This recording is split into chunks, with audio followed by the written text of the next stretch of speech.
And now I am very excited to welcome back a college football betting specialist in Paul Stone from Paul Stone Sports in VSiN. You can follow Paul on Twitter at Paul Stone Sports. Paul, my man, we're less than a month away from week one. How is your summer going, my man? How are things back in Texas? Going real well, Kiev. Just getting ready for college football. Like a lot of people, my preparation's kind of year round. Obviously it's intensified the last couple of months as we've drawn closer to the season. But, just looking forward to it. It's the same excitement this time every year. You hope you've done the work, and there's always more work to be done. So we'll have games here in just a little over 3 weeks as we record. So really looking forward to it. All right. Well, and like I just mentioned, we both have Circa hats on. So let's CC Mike Palm over there and just make sure he knows that we got the Circa hats going on. So there you go. And, we'll be there too, talking about some NFL contests. And that's going to be exciting. And week 0 college football. I think I might have a few little plays going on for week 0. But this podcast, we're going to talk a little bit more about the Big 12. Obviously, we'll get into some other stuff at the end, but Big 12 is a focus. You're in Big 12 country. I know you lost to Texas, obviously Oklahoma across the border there, but you still got Texas Tech, TCU, plenty of Big 12 around you. So I'm excited to talk about that. But Paul, before we talk into that, I got to ask, who's your top 5 power rated teams? I go against the grain a little bit. I'm a little bit different than others, but I want to ask you yours, and then I'll give you mine.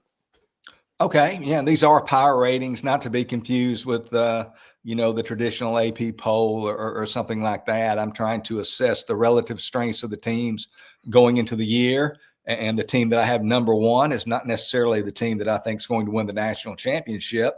But without further ado, and I'll give just a little bit of explanation and give it away right off the bat. Let's start number 5. I was going to give number 1. We'll go down. Okay. That's more exciting if that's okay. It's great. Number 5 is a team that I think I'm much more bullish on this year. They really hit it big in the transfer portal, shored up their defense, brought in some talent there on that side of the ball where they need help. But my number 5 team, the LSU Tigers, and veteran quarterback Garrett Nussmeier. I like LSU to make the playoff. The number 4 team would be, see, I'm getting confused now that I'm going backwards, would be Georgia. Obviously one of the premier programs in all of college football the last 6 or 7 years or so. They're under Kirby Smart, like a lot of teams kind of at the top of the college football totem pole. They have some quarterback questions. So Georgia, number 4. Number 3 would be the defending national champion Ohio State Buckeyes. They certainly have some outstanding candidates. I think the likely starter at quarterback will be Julian Sayin against the Longhorns on Saturday, August 30th, but he'll be a newcomer. That'll be his first meaningful action there against the Longhorns. Number 2, the Texas Longhorns. They're my number 2 power rated team. I really like this Texas team.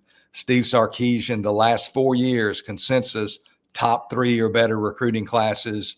The program's in good shape, and he's got it, I think, where he and Longhorn fans kind of dreamed it would be when he took over several years back. And then number 1, the Penn State Nittany Lions. And I know that some people will scoff at that, because James Franklin can't win the big one. And, Drew Aller hadn't played his best in the big games and so forth. But these are power ratings, and certainly those types of things are taken into account. But I just look at this Penn State roster with the amount of veterans they have, especially on offense. I mean, you got the running backs, Nicholas Singleton and Katron Allen. They've combined for almost 5,800 yards rushing their first 3 years. You have a veteran quarterback in Drew Aller, who I think is primed to take the next step. They have shored up the wide receiver position in a big way. They brought in several guys through the portal, the most notable of those being Trevor Pena from Syracuse. So Penn State starts the year, and it could change quickly, and it could even change before the year. My power ratings are fluid. I'm always examining them, but I think that's the way that I'll start the year outside of any injuries in camp or unknown injuries with those teams as my top 5. Yeah, it's tough to argue with that. And I'm glad he clarified. Yeah, the top doesn't mean you're necessarily picking them to win. And with the James Franklin team, they can always come in strong and then kind of blow it just by some of the reasons that he does. So, what you say makes a lot of sense to me from how you said it. But what's funny for me is from 1 through 8, they're very, very close. And I think all the teams you mentioned in there for me are very close. I have LSU is basically tied with Oregon for 7 and 8 anyway. And I might move LSU up even a little bit. And I didn't hear a Clemson from you, so maybe that is a tell for that +3.5 you're looking at right now for Week 1, college football, LSU at Clemson. So I find that very interesting. But I'm like that myself because I don't have Clemson in my top 8, but I do have. I guess when you say my top 4, I have to say 5 because I have Notre Dame and Texas as at 4 and 5. And here's the thing: I think Notre Dame reloaded extremely well. They got a couple big 300-pound defensive tackles there. Their quarterback should be fine. Could even be better than last year. Good receiving core, great coach over there in Freeman, and they just been doing a fantastic job. In Texas, I got to tell you, I'm just not sure about Manning yet. Maybe he's good, maybe he's not. I'm not saying he's not. I definitely wouldn't take his number for Heisman, but I want to see it a little bit more first. And then to be honest with you, at 3, I got Alabama because Alabama still should have one of the best defenses, and they have some of the best players in football right now. I'm curious about Simpson, but I think nobody's talking enough about Ryan Williams, that wonderful receiver that they have. I think he is fantastic. And if Jeremiah Smith's number 1, he's number 2 for sure. And maybe we see them flip-flop a little bit back and forth this year. And then Penn State at number 2 and Ohio State at number 1, because I'm just not going to take it from Ohio State until somebody proves it to me, I guess. And Ohio State, could be even better with saying coming in this year than they finished last year. There's a chance of that because you got some extra time now with Jeremiah Smith and some of those younger players getting bigger. So, that's going to change, and power ratings always do. But no argument from me, Paul. I think your power ratings are absolutely great. You mentioned, I was just going to jump in here real quick before it gets away from us. You mentioned Clemson. Clemson actually has the same power rating in my ratings as LSU, but I do rank them numerically, even if they have the same numbers. So Clemson's my number 6 team with the same power rating as LSU. So you add 3.5 for home field, and it comes in, right where the number is. So Clemson right there with LSU. That's fair enough. And I have Clemson at number 10, just a little bit under LSU, but not by much. So here we are. It's going to be fun to see how these all break down throughout the season, obviously for the first 3 weeks when people are making the bigger changes. And speaking about bigger change, Paul, I want to ask you this because, I think it's an underrated question that podcasts don't talk about it much. I want to know who your biggest teams upgrades and downgrades are from last season. So, there's obviously quarterback changes, coaching moves, and things that could make bigger differences in your ratings. But who are the biggest upgrades first for 2025? And that's a great question, and I'm certainly prepared to answer it. But I will say that I'm a guy who I don't throw away my power ratings, kill them out of the computer and all that from last year, but I don't reference them when I make my my New Year power ratings. I don't look at a team and say, okay, well, they're 3 points better on defense. They're 7 worse on the other side of the ball. So -4, they're going to start out 4 points. Some people kind of do it in that methodology, at least as part of it. And I like to start with a clean slate. I've been doing this for over 30 years. And the way that I do my power ratings is I know what a 95 numerical power rating looks like according to my model. I know what a 75 team looks like and so forth. So I'm doing this kind of off the top of my head, but at the same time, I'm doing it with a great deal of confidence that these are the teams who would have the biggest upgrades. And I'm going to start. I've got 2 of them for you. One would be, and this is not any great revelation, other people have said the same thing and will continue to say the same thing over the next few years, but it's the Utah Utes of the Big 12 that we'll talk about today. They had a disappointing season last year, obviously at 5-7. Bring in Devin Dampier from New Mexico, came with his offensive coordinator, Jason Beck from New Mexico. and very athletic quarterback, almost 2,800 yards passing last year, 1,200 yards rushing. So a very dynamic dual threat guy. They're one of my biggest upgrades. And then Southern Mississippi of the Sun Belt. I mean, they are a kind of a poster child for how a team's fortunes can change from one year to the next. And I'm not saying they're going to win the Sun Belt, although I think they might be worth a long shot ticket. But Southern Miss was one of the very worst. I think last year we had 134 FBS teams. We've added 2 this year. Out of the 134 FBS teams, Jeff Sagarin, if you ever look at his rankings, he integrates FCS teams into the rankings. So some of those will be ahead of some of the FBS. And with 134 FBS teams last year, end of season, Southern Miss was 193rd. So they had 60 FCS teams. They were bad. I mean, maybe not historically bad for an FBS, but 1-11, their only victory over Southeastern Louisiana of the FCS. But as you know, they bring in a new coach, Charles Huff from Marshall. He brings in about 20 of his best players from Marshall. And the thing about Marshall is they won the Sun Belt Conference last year. Yeah. So these are good players. One of those players coming in, quarterback Braylon Braxton, the preseason offensive player of the year this year in the Sun Belt. So Southern Miss has changed their fortunes literally overnight. I think they're a team that could make a bowl. They could be 6-6.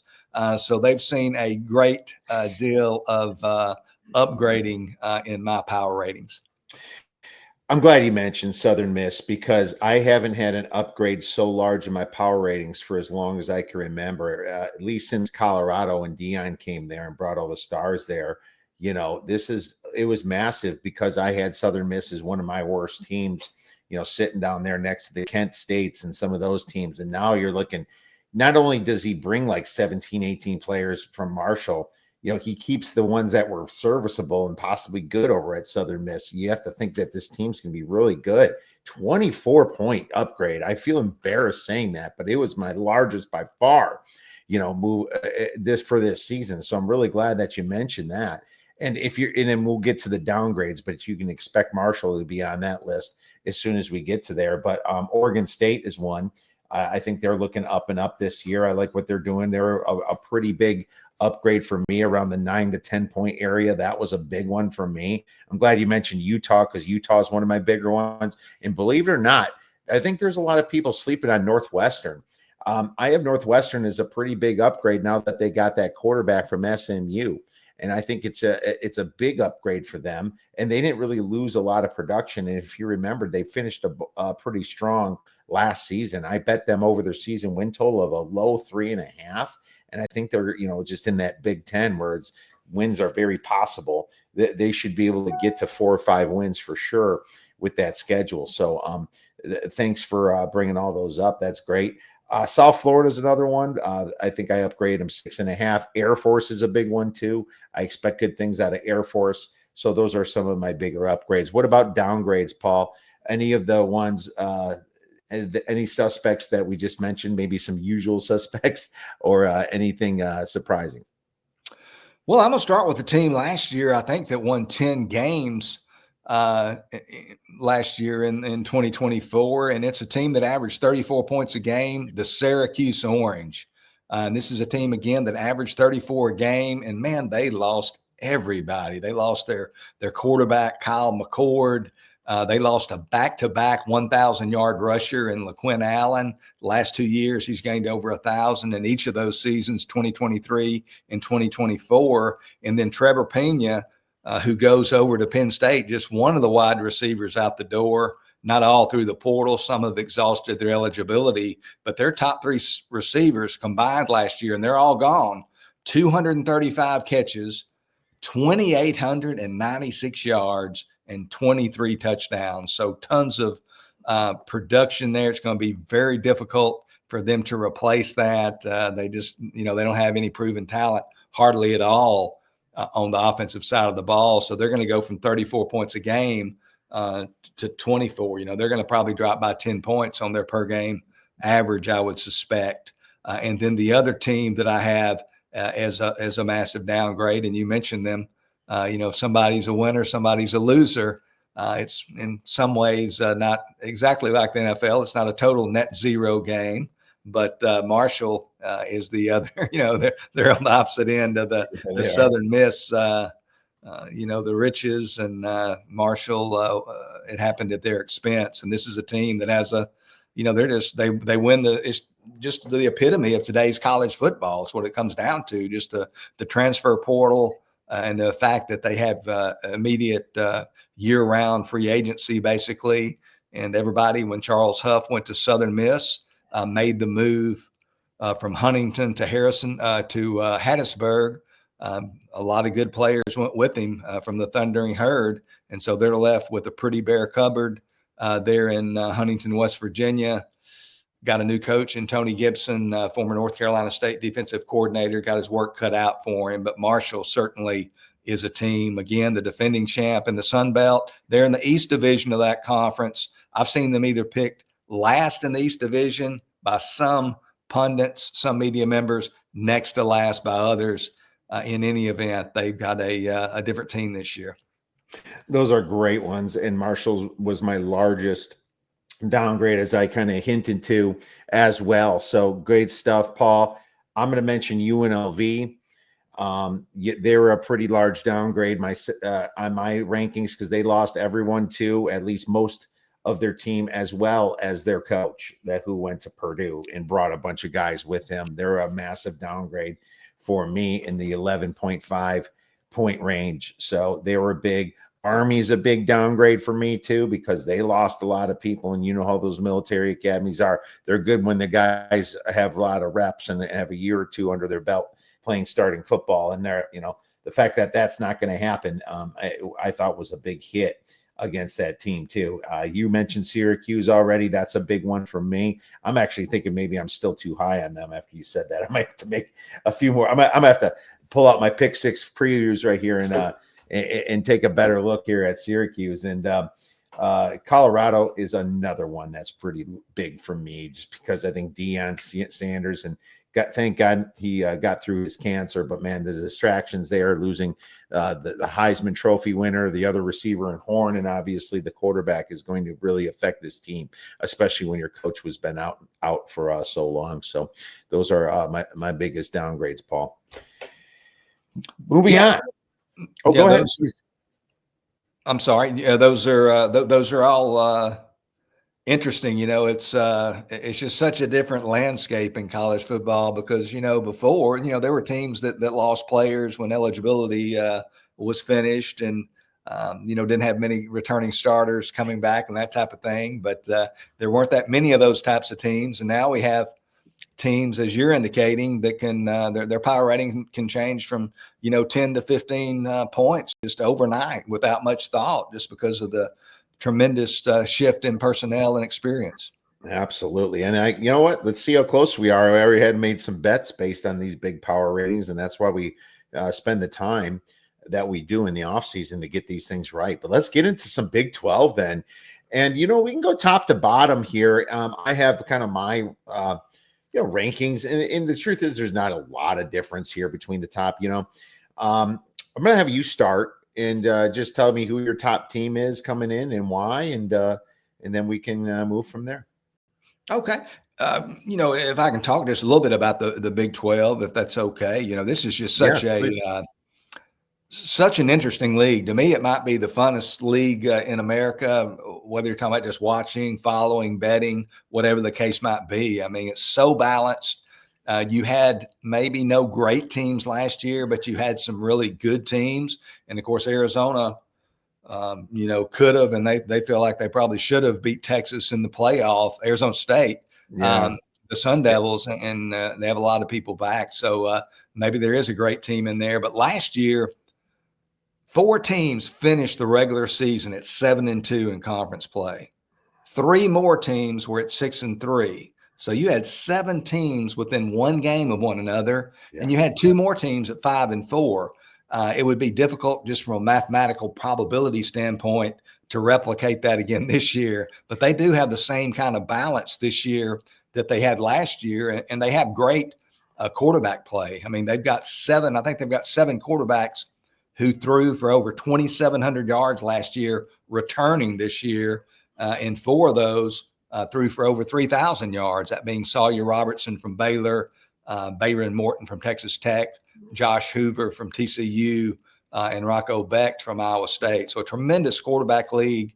It's just going to be another exciting year. And I'll say, I think this is right, that of my top 7 teams, and I think there's 7 teams that could win this league, they're separated by only 4.5 points, power rating points. Yeah. So, and there'll begin to be some separation though, as games are played and we get results, those things will spread out. But in the preseason, it's just hard to distinguish between these top 7 teams in my mind.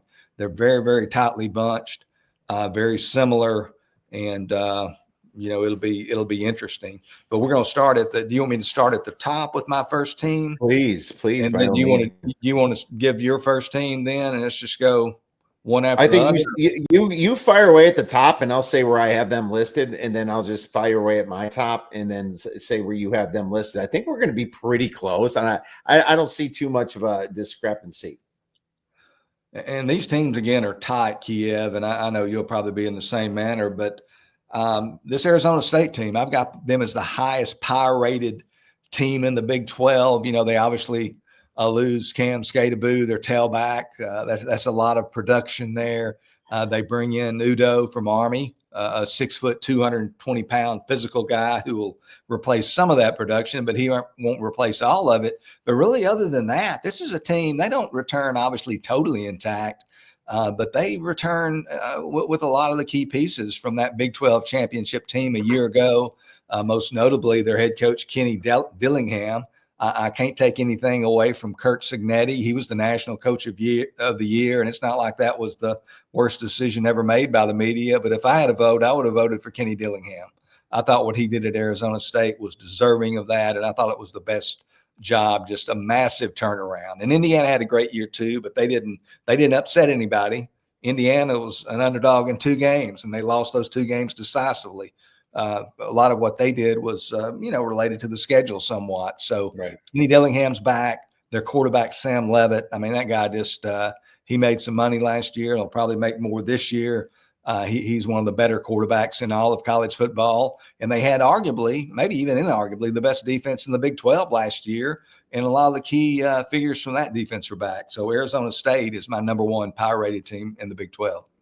And you know what? I have them right up there too. I have them at number 2, so close to number 1. And like you already mentioned, losing Skataboo was probably my biggest part of the downgrade. But let's see what the Army guy does coming on in replacing. But man, ranking number 2 in returning production, that is really fantastic. How do you not love what Kenny Dillingham is doing with this team? And they are just, beasts everywhere, especially on offense, ranking 15th in EPA on offense, 12th in passing, 18th in rushing.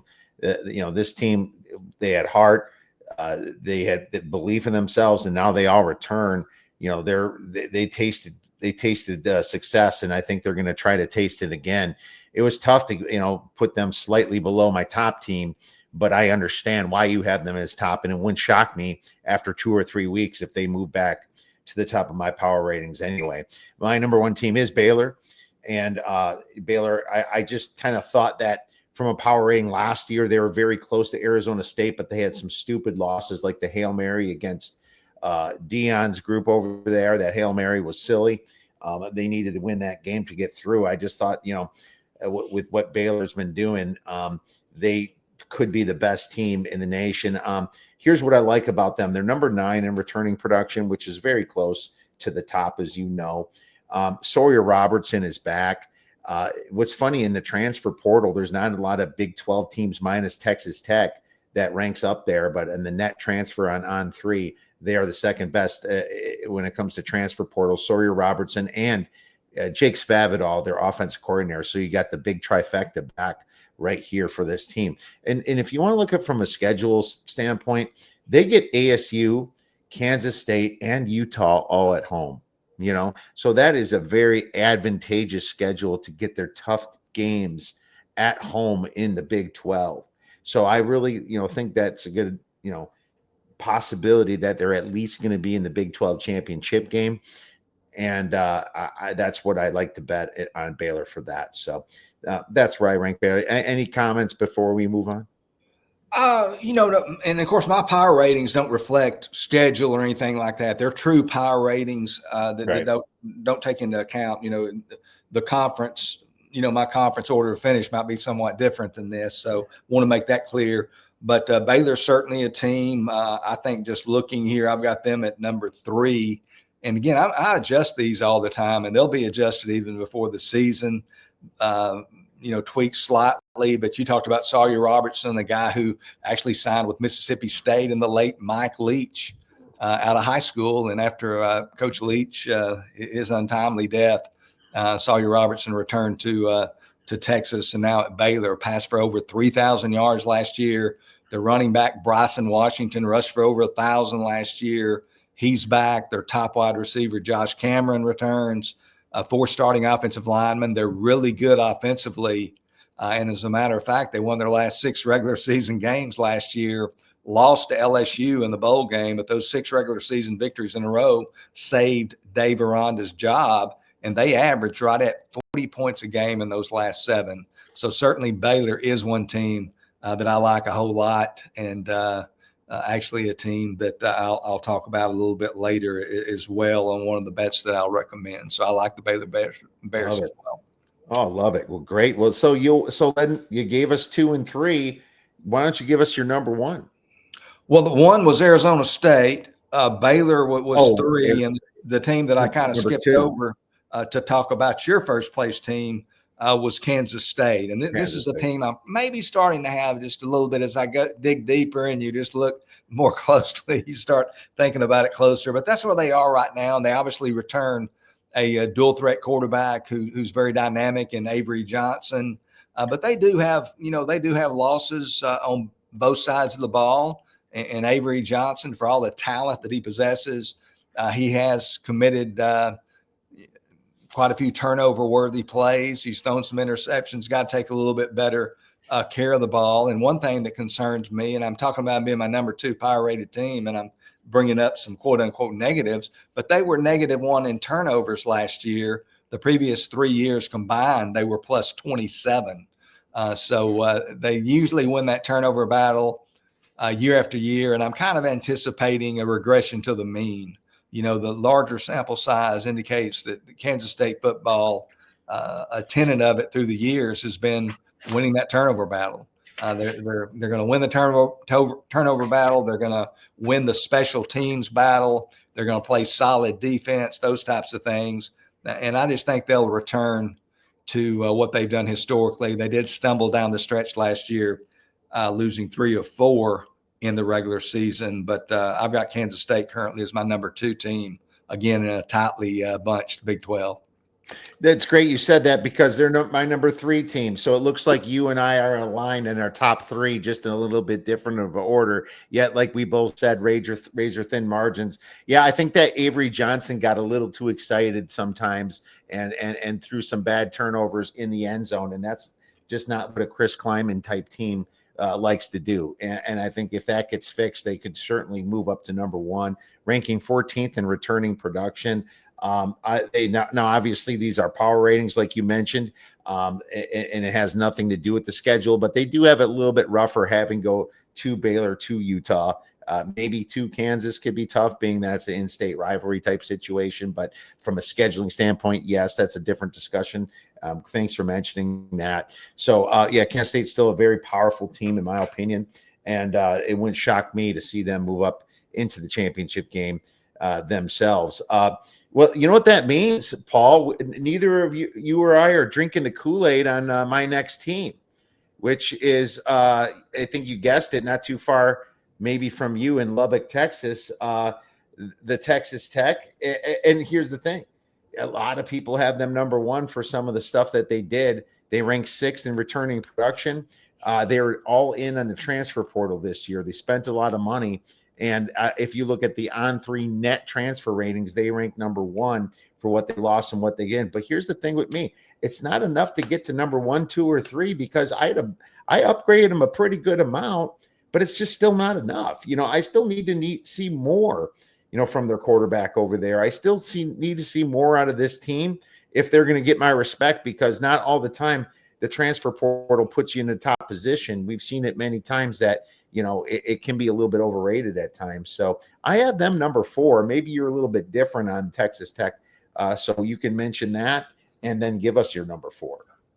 Well, you've given my number 4. My number 4 also is Texas Tech, Kiev. The Red Raiders, as you said, they were one of the portal winners. I would make LSU the overall portal winner, but certainly respect all the great work that On3 does there.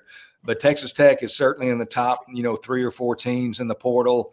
They have a mega booster, a guy who sold his oil and gas company called Double Eagle. A guy named Cody Campbell sold that gas and oil company for over $4 billion earlier this year.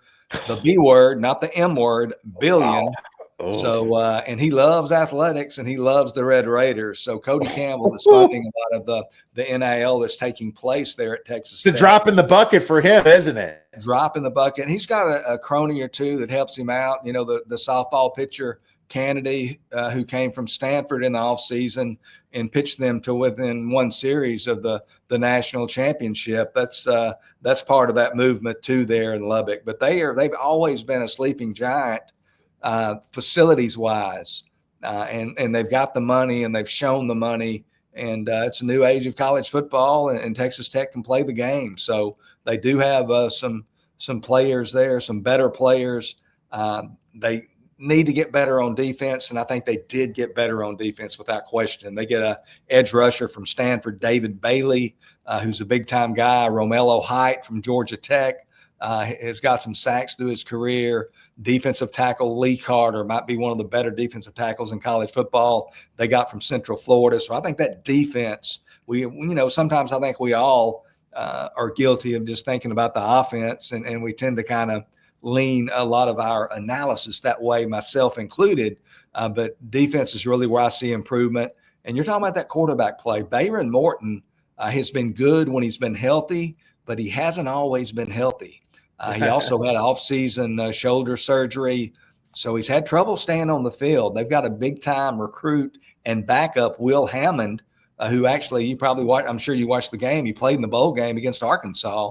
Will Hammond did. So he got some much-needed experience.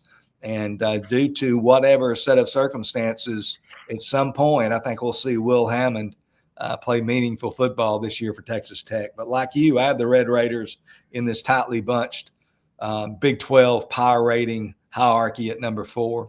That's fair. That's fair. And it's great that you and I both share the top 4 like that. And we both nailed the actual number 4 pick. So who is your number 5 pick for the top of the power ratings in the Big 12?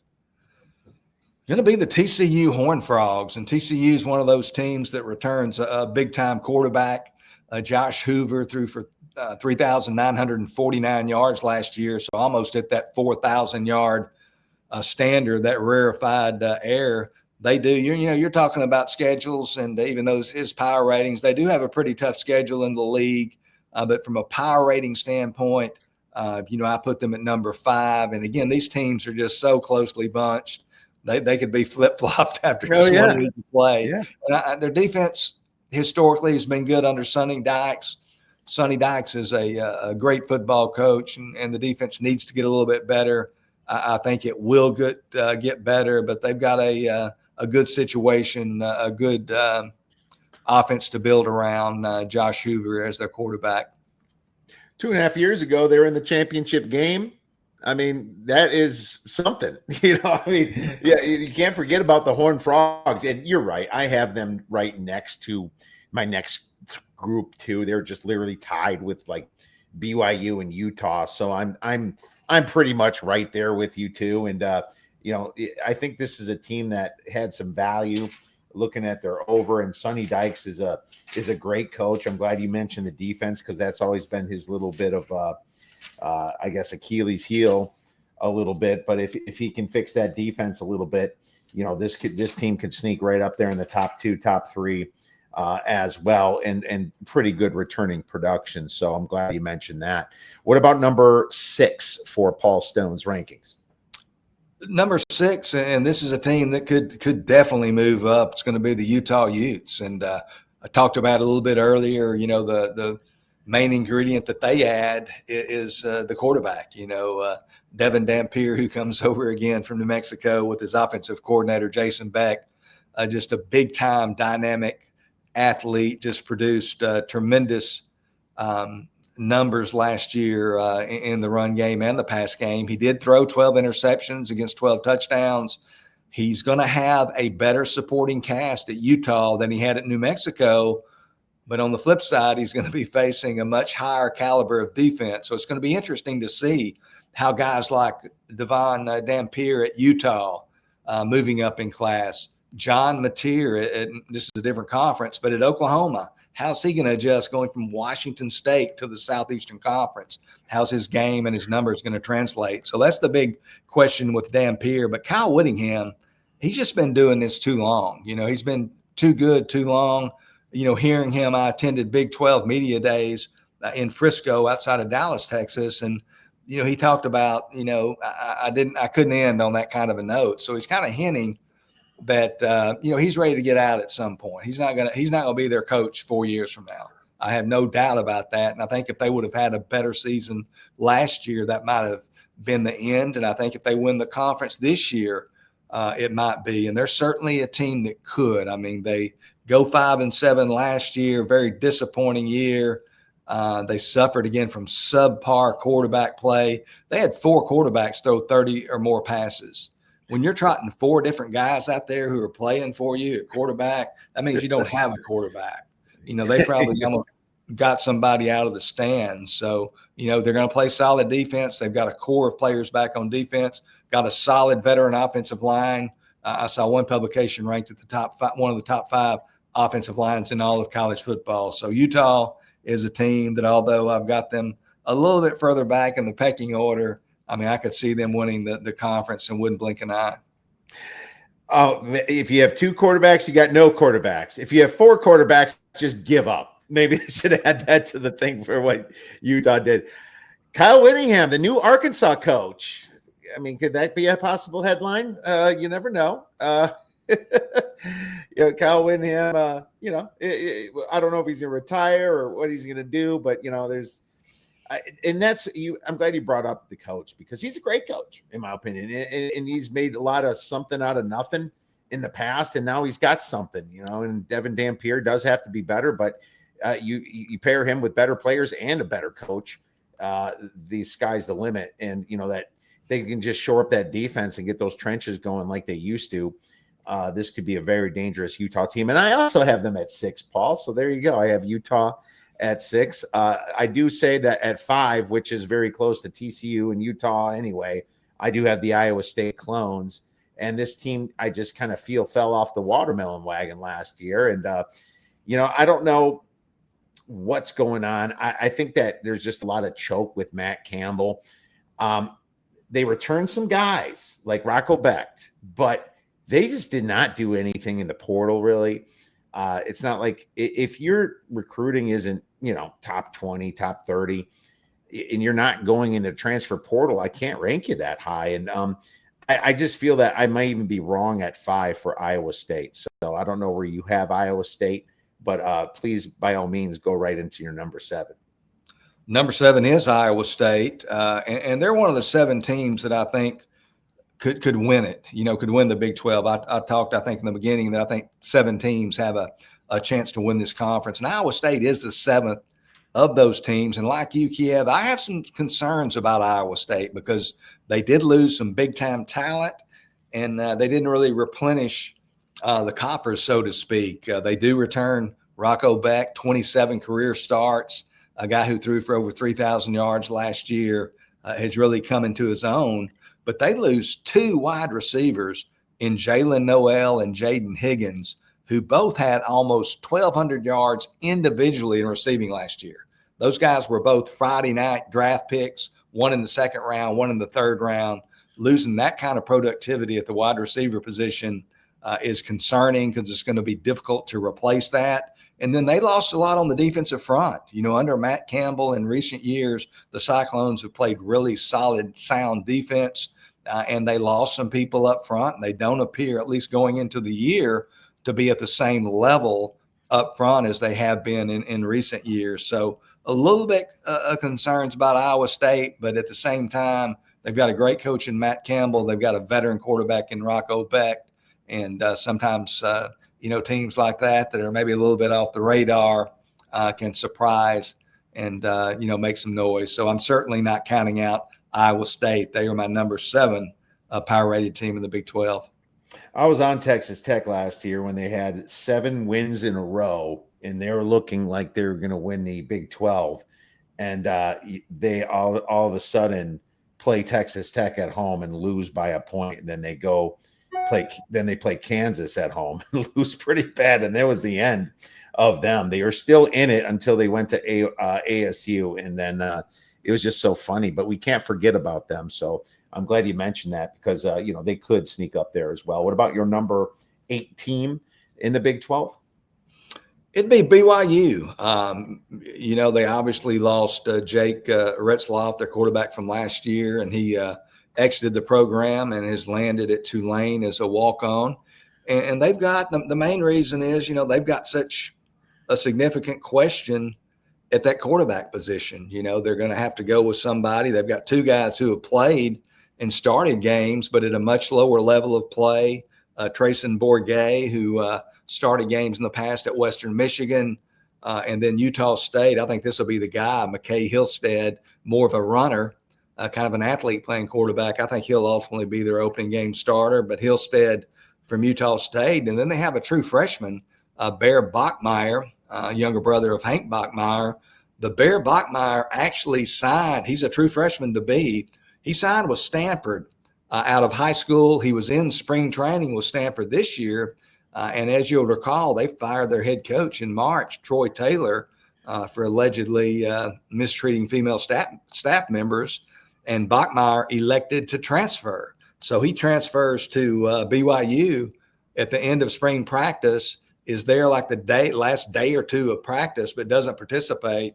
So he has no practice time yet with the Cougars, but he could be a factor in that race as well, because I'm sure he's got a high skill level, just needs some experience. So based on their quarterback position, that's where BYU falls in line in my Big 12 power ratings. I remember last year when BYU beat SMU at SMU, and everyone was like, holy cow. And then they're ripping all these wins. They're number 1. They're ready to, thinking Big 12 championship game minimum. Then they lose to Kansas, and then they lose to Kansas State, and all of a sudden their conference record screws up and they can't, play for the championship. It was just crazy how they fell. And yeah, the Retzlaff thing, there's a lot of different rules you have to follow at BYU, as people know. And I think that sometimes it holds this program back, but I don't even know what's going on at quarterback now. And because of that, I also do not have them that high, but I have them right here where you said to. I am with you that they should be around the 7 and 8 range, which I think brings us to number 9, Paul. And we have a couple more minutes to discuss this, and we'll just kind of mention the last few teams before we go into your predictions for a national championship. But who do you have next in the Big 12? I have, be sure I'm right here. I've got actually Colorado, just a notch ahead of my number 10 team. But this is a Colorado team. Obviously, they lose, as you mentioned earlier, Heisman Trophy winner Travis Hunter. And that's basically like losing 2 All-America players, an All-America wide receiver, an All-America cornerback. So that's a very difficult individual to replace. They lose Shedeur Sanders. I think you mentioned Jimmy Horn, another wide receiver who put up big numbers. So they definitely have some losses personnel-wise. And then you've got Deion Sanders' health concerns. The most important thing is that right now he's healthy, and it sounds like the long-term prognosis is good, which, excited to hear that. But you've got to wonder about any, issues that might arise from that, any distractions, so forth and so on. They do bring in from Liberty, Caden Salter, a tremendous athlete, dual threat guy out of the state of Texas, who originally signed with Tennessee out of Cedar Hill High School outside of Dallas. I think Caden Salter will be their their starter, but he's kind of their quarterback in waiting. They have a true freshman, Julian Lewis, a true 5-star guy from Carrollton, Georgia. He actually should be a senior in high school this year, but he classified up a year. He's in camp there at Boulder, and he will definitely play some this year. And he might even be the starter, could even be the starter from day one. But I think they're going to allow him to watch a little bit. And if he becomes the starter this year, it'll probably be closer to midseason. But I like Caden Salter as a quarterback. He's not Shedeur Sanders, but he is a capable replacement. And Julian Lewis, the sky's the limit. He lacks experience, obviously, at the collegiate level. He's only 17 years old. But I think Colorado could, they're not going to win the league, but I think they could, win a game, maybe that they're not supposed to, and throw a wrench in somebody else's plans. Well, that's funny. You said that about, you can say that about everybody in the Big 12 because Cincinnati beat ASU last year, right? And they're kind of sitting there after Colorado for me. Colorado's low for me because, like I said, one of my biggest downgrades in my power ratings. We'll see what Salter does, or possibly Lewis coming in at quarterback. But with those distractions, there's no way that I can have them, anywhere where they're going to be meddling. Dion will get them up to upset somebody. We just got to figure out that time when it comes to the season. And to be honest with you, like the rest of them, I don't like Satterfield that much at Cincinnati. I just, they do return their quarterback there, Sorsby, but, and he actually looked good for some flashes last year, but losing those 5 in a row last year, you wonder where their heads at. I think Houston's kind of a sleeper team for some people. I'm not a Connor Wegman guy, but they did kind of rely a little bit on defense last year. Remember how bad they were in the beginning of the season. Then they did beat Kansas State and Utah, which was very surprising. I think I lost the bet against the Utah game. I don't know how the heck they decided to show up, but they did get better as the year kind of went on. I really love Kansas's coach. I think that this team is just with Jalen Daniels. Can you trust him to be healthy all year? And this is a team that replaces almost everybody on offense and almost everybody on defense. And, God bless Lance Leopold, but he's just I think this is just the year that he's going to have to rebuild. Oklahoma State doesn't return anybody on offense, so throw them in the garbage. So, and then I don't even want to talk about Arizona because I think they have the worst coach in the Big 12 and will be dead last. I wouldn't mind taking a prop on the Arizona being dead last in the Big 12, Paul. So that's my synopsis of the rest of the teams. Any thoughts on any of those? Yeah, I'll kind of just follow up with mine. My next team would be Kansas, and you're talking about Jalen Daniels. He's a guy who's been injury prone. He needs to not only get healthy, he needs to get more consistent.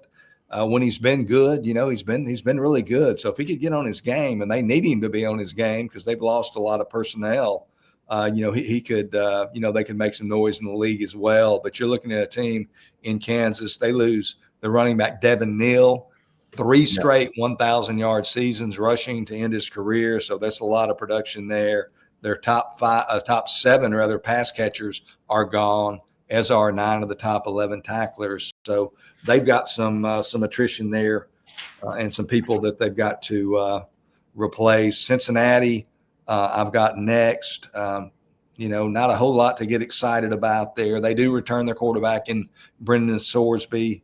Got some pretty good defensive players as well. I've got Cincinnati next. Then I've got Houston. Big-time coach from around these parts, Willie Fritz, did great things at Tulane. Before that, I think he was at Sam Houston State. But he's just an old-timey, gritty football coach.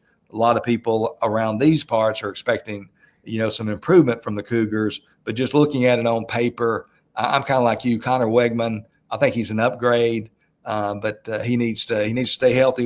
That's kind of a recurring theme here. He's had some injury issues, but I don't know if he's a upper echelon Big 12 quarterback. And they got hurt in the portal a little bit. They lost 2 really big time defensive backs, 2 members of their secondary. Lost one of those guys to LSU, lost one of them to Florida State. Then I have Central Florida, followed by West Virginia, followed by Arizona, and I have Oklahoma State at the bottom of the Big 12. I think Oklahoma State is one of the 5 worst Power 4 teams in college football. How the mighty have fallen. They were playing the Texas Longhorns less than 2 years ago in 2023 in the Big 12 championship game. But things have really gotten lean there in Stillwater. Again, I went to Big 12 media days, and he has over 60 new players on his roster. Over 30 of them he's never even seen practice. They showed up in the late portal, so they didn't even go through spring drills. They don't have a quarterback on roster who's ever taken a snap at Oklahoma State. So I'm expecting they went 3-9 last year, expecting more of the same from the Cowboys this year.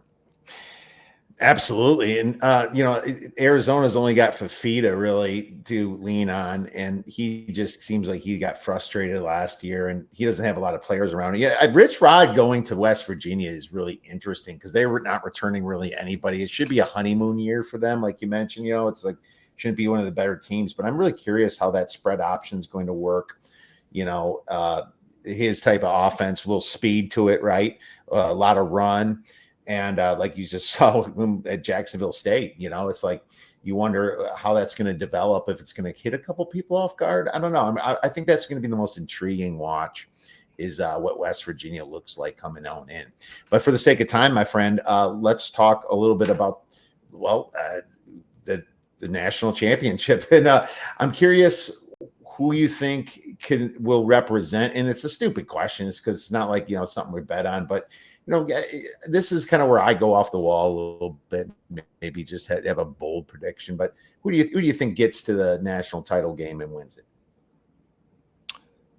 I'll say Texas and Penn State, and I'll say Texas, again, things can change, but I'll predict Texas as the national champion. Again, they've recruited at such a high level. The last 4 years since Sarkisian's been there, people are talking about some of the holes that they have. They really don't have any holes besides the offensive line. They have new players, but they're kind of like Georgia was again a few years ago. They have 5 stars coming in, and in some cases, even though they're going to be first-year starters, they'll be better than the players they're replacing. So they're very talented. They do need to identify 2 offensive linemen who will be newbies who really hadn't played. But you mentioned Jeremiah Smith from Ohio State, the wide receiver last year, true freshman. Ryan Williams, Alabama, true freshman last year. A guy named Dylan Stewart was a defensive end at South Carolina, also a true freshman last year. But the freshman of the year was Colin Simmons, the defensive end at the University of Texas. He's a man. I mean, he's this year he could be the best player in college football. I think he's that good. He's from Duncanville, Texas, you talking about producing college football players. It's just a factory in a state that has several of them. But you got Colin Simmons on the edge. He's put on weight. You've got Anthony Hill at linebacker, a guy who will be a Thursday night selection this coming April, probably a top 10 pick. And they've just got a great defense. I think Athlon magazine, they rank the units. And I don't agree with this, but this just tells you what people think about them. They rank the defensive line, the linebackers, and the secondary nationally. Texas, the number 1 defensive line. Texas, the number 1 linebacking core. Texas, the number 1 secondary. And I think that's a little bit over the top. Yeah. They do need to find a couple of defensive tackles. That would be their other question. But they're going to have a great defense. And I think going into the season, I would expect them to have the best defense in the country. Arch Manning, it's fair to ask questions.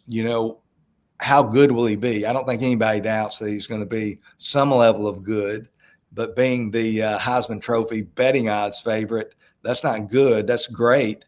And that's with a very small resume of games. He started 2 games. He hadn't played a whole lot, but I don't have great doubt about Arch Manning. It would be ludicrous to act like, he's going to go in there, win the Heisman Trophy. I'm not going to bet on him to win the Heisman Trophy, go in there and throw for 4,000 yards. But he's just been carefully groomed. He's been slowly marinated. He's been in the program for 2 years. He has the Manning surname. He's clearly not your typical junior who's waited 2 years to play. And one thing, and you've seen bits of it, but you'll see more of it this year, and they're not afraid to do it despite his NFL future. The guy is a runner, and he can run away from people, right? He's physical, and he's kind of nasty when he runs the ball. But I don't have any really big concerns about Arch Manning. I think he'll be a championship quarterback. And given one team to pick, it would be Texas. It's hard to really argue with that. I remember Colt McCoy running like that when he was playing a little bit for Texas. There's there's a lot of argument to say that it's going to be Texas up there, and I don't disagree. I'm just going to give you one off the wall. I'll go LSU versus Ohio State. Why not? I mean, LSU's got Nussmeier. I think they have some of the talent now, grown up a little bit on that defense. I mean, it's Brian Kelly, I know, but if I wasn't going to say them, I guess I'd say Alabama. But I'm going to say LSU just because like I said, I have all these teams pretty close to my power ratings anyway, and I just want to be a little different. If I just took 1 and 2, it'd be Ohio State versus Penn State or Alabama, right? So I'll be a little different and say LSU this year just because I think the SEC is more up in the air than it's ever been. A lot of people say that, the Big 12 is the one that you have to scratch your head, but the truth is I think the SEC has about 6-7 teams that you can make a strong argument about possibly getting in that national championship game and possibly winning it. So that's my thoughts. What's up, Keith? Thanks for checking in. Cheers to you, Keith Landry. Thank you for that. And that kind of just leads me to a couple bets. I'll give you week 1 bet. I took LSU plus 3.5 against Clemson. I know, it's kind of the battle of the Tigers, right? We'll pick the Tigers. Yeah, the old stupid joke there. It's really a situation where I just don't have as much faith in the ACC, and where I have LSU ranked, I have to bet it at the hook at 3.5. It's like, why do power ratings if you're not going to bet the better team at plus 3.5, even though it's away? It's not like an injury's happened right now. I was kind of wondering why so much money came in on Clemson last week to push that over, but I think LSU is just the better team. And, as good as Clemson is, laying 3.5 is a lot of points. And I think LSU at least keeps it close, and they could be winning the game and possibly lose it at the end, and you still cover your spread. So I like LSU in this game. And, and LSU is a national champion participant and perhaps a winner. I certainly can't argue with that. I noted in the opening, near the opening of our time together here, my thoughts on LSU. One of the bets that I like, and I think it's still available at plus 130 at Circa, is LSU to make the playoff. And again, you can get that at plus money. So I'll offer that LSU plus 130 to make the college football 12-team college football playoff. And I do agree. To me, there's 4 teams you really got to consider, and you can certainly go further down the list. But I mean, Texas, Georgia, Alabama, and LSU, to me, those 4 teams are pretty tight. I could see any of them winning the SEC. It's not like some past years where whether they won it or not in the preseason, you had one team that was clearly going to be the preseason favorite. It's just not like that in the SEC this year. But I'll give a couple of other quick bets here. These will both be regular season win totals, and I won't go into great detail because we spent today talking about the Big 12. But these are 2 teams. They're both going to be unders. So it's good when you bet 2 teams in the same conference under their win total. It's good when they don't play each other because somebody's going to win that game. And that's going to be, a push towards the over. I'm taking West Virginia under 5.5. It's available today, minus 150 at BetMGM. So it is juiced to the under. But they lost a lot of players. I don't think the second time around is going to be as good as the first for Rich Rod. Their 2 top players, their top offensive players, C.J. Donaldson, a running back. He goes to Ohio State. Ohio State, they don't take any bad players. So that tells you how good he would have been. And then on defense, they lose their linebacker, Josiah Trotter. He was the Big 12 Defensive Freshman of the Year last year, son of former NFL great Jeremiah Trotter. He's off to Missouri, so I like them under 5.5 wins. And then Oklahoma State under 5.5 wins. Today it was minus 175 at BetMGM. And again, they were 3-9 last year. I feel badly for Mike Gundy. Not that he's the most, some people, like him, love him, or loathe him. The guy can coach football, and he's shown he can coach football. And I think over the last 20 years, he has outperformed expectations with that program as much as anybody at any program in the country. But things have shifted so much in college football with the transfer portal and NIL that I think he's clearly at somewhat of a disadvantage, and it's showing through. They were 3-9 last year. I think they're probably 3-9 again this year. So Oklahoma State also under 5.5 regular season wins. Well, there you go. A couple good Big 12 bets. I can't disagree with that. Yeah, I do think that he's kind of, that coach that just won't grasp the portal quite as much as other ones. And you even see Dabo Sweeney kind of coming around a little bit this year, grabbing some people. And, he really hasn't. But yeah, I will say he has overachieved in many years. And that's the only thing that would scare me. But he doesn't have really a foot to stand on here when he's not moving too many players here.